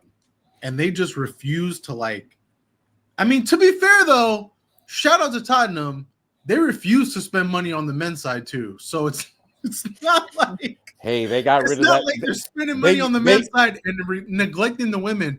They just refuse to spend money, period. Hey, they got rid of that now man. that Dan Levy's gone, They because did. we got that news earlier this week. Like maybe now that he's gone, things will change.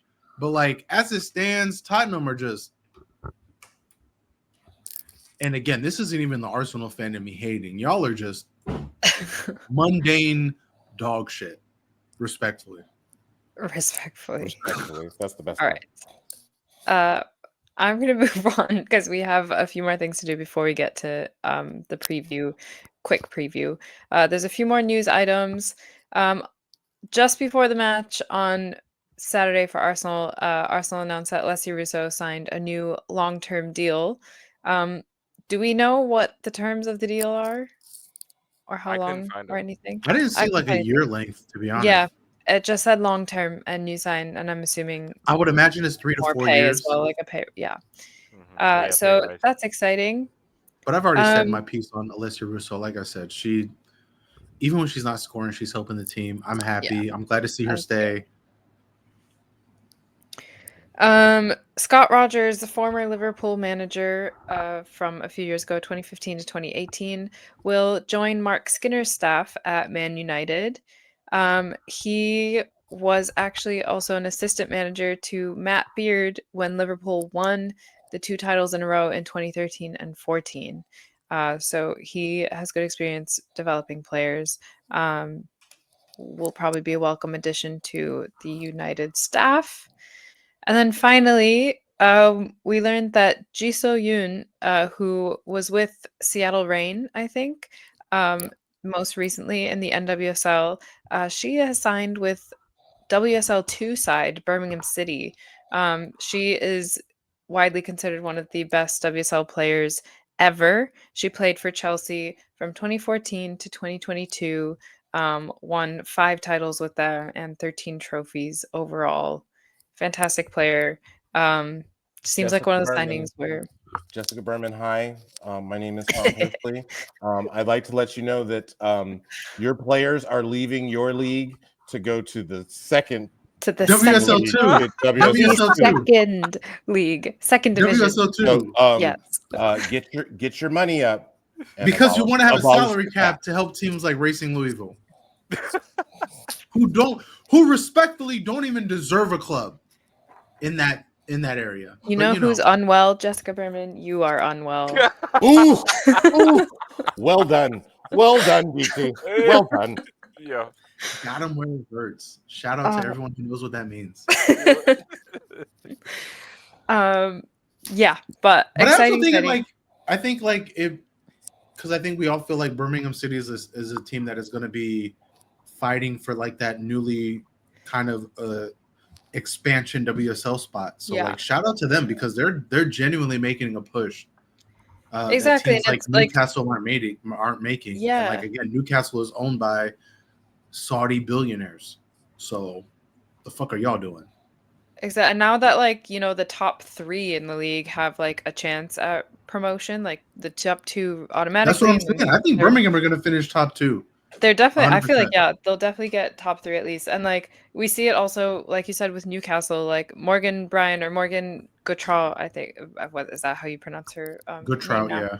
Yeah, Gautrat. She has moved to Newcastle from Orlando Pride. Like again, going from the reigning champions who just won Birmingham City are sitting at the top. Birmingham City are sitting at the top with 3 points. So shout out again. Anyway, they're like, look, man, we've got 2 open slots that are guaranteed, and we have a 3rd slot that is a playoff slot. They're Denzel memeing it. They're leaving with something. So shout out to Birmingham City. They're trying. I can always respect a team that tries. Yes, that shift is I'm still hoping happening. Crystal Palace make it, man. I'm still hoping, man. He is Please, eagle please. pilled. They lost their first match. I'm Yes. so sad. Okay. Time for the preview for this coming weekend. We have 2 matches on Friday night, and the rest are on Sunday. No Saturday matches this weekend. Real quick, I just tallied up the scores from last week for predictions. Mark and I are both tied at 4 points. Treb has 3 points, and Tom is in the lead with 6 points. So what you're saying is I got to take it more seriously. Yes, now That I know it's a thing. we're starting now. Okay, Yes. now y'all see. Now you're really gonna get now. So we'll start with the first match of the weekend, Man City versus Brighton. We'll just go, I guess, quick fire, yell and audible. What do you think? What score predictions? Oh, I'm so stressed. I got City 2-1. It's gonna be a tough test for Ndozie. God, I hope that Caroline is ready to play. I'm with Treb. Tom on that. Honestly, 2-1 City. 2-1 City. Mister, I'm never picking City again. Yeah, Oh. literally just picked City. Mark. Listen, there's a game on the line now, and y'all are playing the incumbent what is it, newly promoted side. So like if y'all really let me down here, I swear to God I'm never picking. No, we're City playing again. Brighton. I will never No, pick Man City Brighton. They're not playing London City. United, Oh shit, are they not? I was looking at the No. wrong schedule. Man Wait, what am I City looking Brighton. at? What am I looking at? Oh, I'm looking at Man United. My bad. That's the wrong Manchester. Yeah. Well then actually I changed my pick. I changed my pick. 1-1 draw. Okay. I got 2-2 draw. Oh, that is what I was gonna say. I was gonna go with 2-2 draw, so I will stick with I just that. don't think Brighton can score 2. I think that's my biggest concern. Fair. I think I know that they can, and that's my biggest concern. Then also Friday night at Chigwell Construction Stadium, we have West Ham versus Arsenal. Chigwell after dark? Are y'all Mhm. like a heart palpitation On a Friday night. They are giving Arsenal women the same schedule they gave Arsenal men. Just like the wildest, most concerning opening 5 matches I've ever seen, where it's just like, bro, what are you doing to us? Why? Chigwell after dark is nothing to play with. Mhm. I got a well fought 2-1 victory for the Arsenal. I say 3-1 Arsenal. I'm gonna go with 3-1 Arsenal as well, although I think there will be a bit of a fight. I will say Okay. Arsenal score first this time. That I can see. Should I go against what I normally do for my team and put a big score? I was Whatever gonna say you did like, last week to get us the win, do that. I don't know. Just whatever you did last week, just I didn't see last week I didn't say a score. I just said Arsenal will win. then do that. Whatever you're the superstitious one. Like whatever you did to get us the win, It is. do It's that. true. It's true. No, did say I'm that. gonna go. I'm just gonna go with a gut. My first gut was 4-0 Arsenal. I think we're gonna score goals. Ma'am, what? Okay, we saw West Ham. What did West Ham do? Here's Nothing? what I think, right? I think if opponents don't get a penalty, we get a lot of clean sheets. But if we're gonna, like I said, with Katie Reed at the back, like there's a chance that she just does things young players do. So Yeah. but if we don't give up a penalty, we keep a clean sheet because I just believe in Daphne that much. But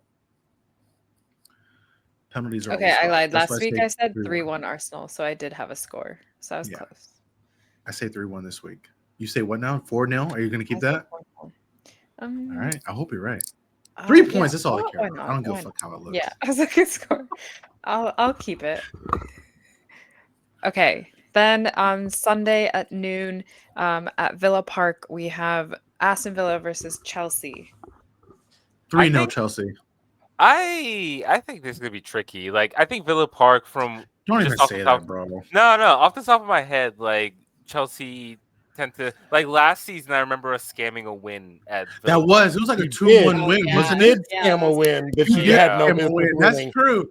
That is. Wait a minute. Now that's true. Wait a minute. Okay, hang on. What was your score, Mark? I am gonna say 2-1 Chelsea. I think a bit of more struggle ball, kind of similar to what they did versus City. I'm gonna change mine 3-1 Chelsea. 3-1 Chelsea. I also have 3-1 Chelsea. Yeah. Okay. I think Alyssa Thompson gets a debut goal. Oh. Ooh. I'm gonna go with Mark. I'm gonna say 2-1. Treb should get an extra point for that. If it comes to fruition. If Alyssa actually scores, yes. I'm gonna be so sad. Again, like as someone who covers Angel City, we're still not over the loss of Alyssa It's still not over the last of it. Yeah. It is so sad. I mean, it is still fresh. I get it. She was the chosen one. She was supposed to destroy the Sith, not join it. You know? It's like that one fan sign. Doesn't Chelsea have enough players already? Yeah, y'all. Listen, may locusts fly around your stadium because you guys are biblically focus, guys. Next, we have Leicester versus Liverpool at King Power Stadium, also at 12 p.m. local time on Sunday. God. I actually don't know. This one's hard. This is the hardest one.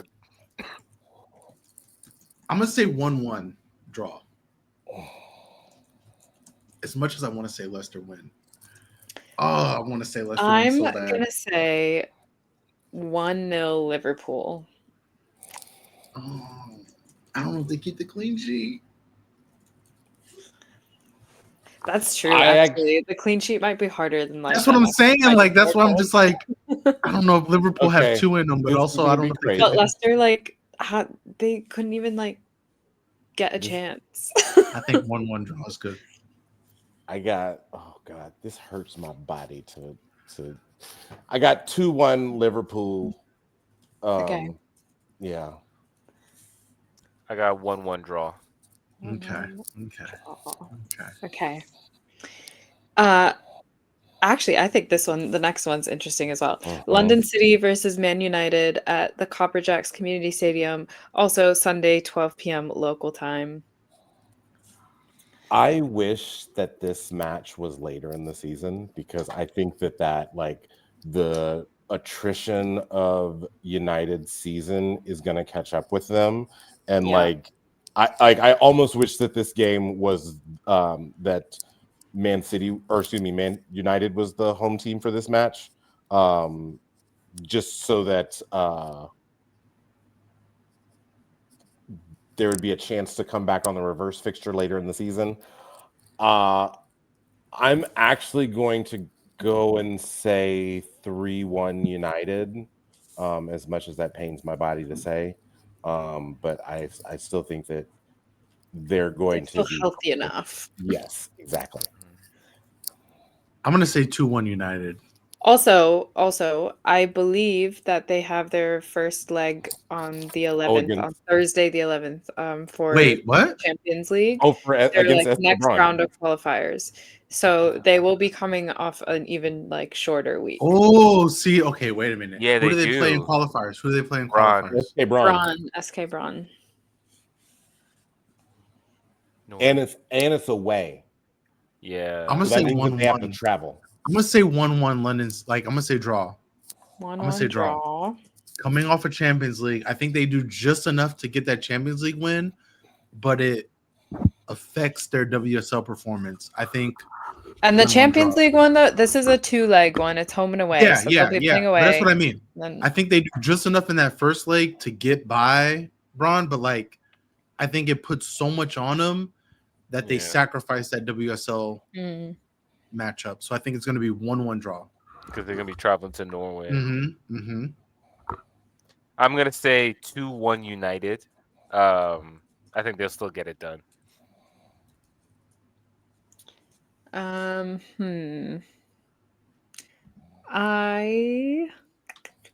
know what? I'll go rogue. I'll say 2-2 draw. Ooh. Okay.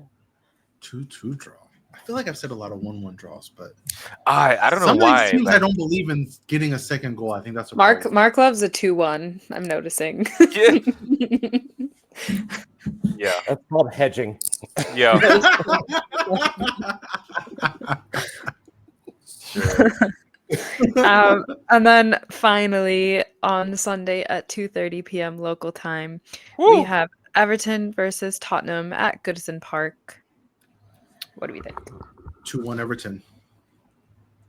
Oh no. The Yes. Toffees are going to break in their new home way more than that. And we've You think already. so? I was thinking 3-1, but I was like, I'll give Tottenham the benefit of the doubt. I'm going 5 because I See, don't. that's crazy. I don't know if they can finish a 4. What was it? 4-1, 4-0, 4-1 win. What about Tottenham made you think that they were about to do anything? Well, Beth England. That's why I said the one. That's why I said the one. 5-1. She's gonna get 1. Yeah, 5-1. There we go. I'm not even gonna give Tottenham 1. I'm saying 3-0, man. I think All right, Everton. fuck, I'm gonna change mine. Can I say 3-1? I'm gonna say 3-1. I'm gonna say 3-1. I wanted to say 3-1. Now y'all convinced me. I'm gonna say 3-1. Yeah, I think Everton. Watch us be the one that Tottenham wins. Please don't. That would be the worst start to their Goodison Park permanent home debut. That's right. Yeah, are they playing all their matches at Goodison Park? Yeah. There's now. They are like Arsenal, where they announced that they're all of their home matches. Well, that's because Goodison Everton men moved, right? Yeah. Okay. Yeah, that's why. So it's still it's big for them, but still. Oh, this is tricky. I was like, do I give Tottenham 1? I think Beth England's good for 1. Good for 1. Okay. I will say no, I'll go 2-1. I'll go conservative this time. Y'all know that this is gonna be the match that Jessica Nas scores, right? It's not gonna be Beth England. but it'll still just be the one goal. It's somebody. It'll still be just the one goal. But I'm like, oh, Vignola's so hot, and she's coming off a hat trick. She could. That Liverpool performance with Maz. Well, and then the thing about Everton, they had 6 new starters in their lineup. Everton, they're only going to get better. Yeah, they're only going to get more. And Ruby Mace came into the game late in the second half. So did Kelly Gago. She came off the bench. Right. Yeah. Kelly Gago and what's her name? Oh, Tony Payne. Yeah. Tony Payne, You're saying pray for Tottenham. Okay. Oh, I'm with it. I'm happy. This is great for me. Okay, do I go 3-1? That's what I did. Shit. Okay, I'll go 3-1. Wait. Now that you're saying all that, especially because they're at home, new home. I'll go 3-1. I'll go 3-1. Okay. I'm just glad that's a 6:30 match for me, so I'll be able to sleep a little bit. Oh yeah, dear. You have to stay up for the other ones. Don't even bother going to sleep Saturday night. Right. Yeah. Well, I mean, to be fair, the Friday matches are at 11:30, and then the Sunday matches are at 4. Outside of 4 a.m. Everton Tottenham. I mean, listen, it's a gift and the curse being a West Coast sports fan, right? Our late matches end at 10 p.m. and so we get a few hours to chill. The early matches are early as fuck. Having lived in Denver and lived that life, I was like, okay, yeah, it's a little bit early for some of these matches. It's I'm with it. 5:30, but listen, wait a minute. The game ended at 9:30. Starbucks is open at 4 a.m. I'm good. I can just go in the shower and then go out. Yeah, I kind of like this. Okay, listen, man. Okay. I think Everton win that. Yeah. That is all for the matches this coming weekend. Like we said, there's also some Champions League action this week, starting Thursday, September 11th. Any last thoughts about everything? We've gone on for quite a long while. I haven't even paid attention to Champions League. I'm not going to lie. The fact that Arsenal have not had to deal with qualifiers, I don't even know they exist at this point. I'm just wait, Champions League is going on now? Welcome to my life. If Emily Heaslip is going to be head of the refereeing organization, I need her to get the fuck out of the way. I can't tell you how many drop balls she caused or how many midfielders, both City and Chelsea midfielders, she picked off by just being in the fucking way. Get out of the way. My final takeaway is ESPN. No more technical difficulties, please. I'm waking up at the ass crack of dawn. Don't have me watching that bullshit screen anymore. Motherfucker, put the match on. Please. FA player would have the match on. That's right. FA player has more pride than you. ESPN. And on that note, you can find us on Apple, Spotify, YouTube, not ESPN, wherever you listen to your podcasts. Hit that follow button to stay up to date when new episodes drop. Leave a rating and review if you can. We'd love to hear your feedback. Give us ideas for what the loser has to do for this little game that we're doing. Yeah, there are 12 teams, 6 games, 4 hosts.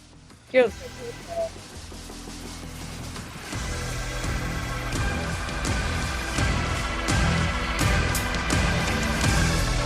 12 teams for now. 14 coming soon. Outro won't change.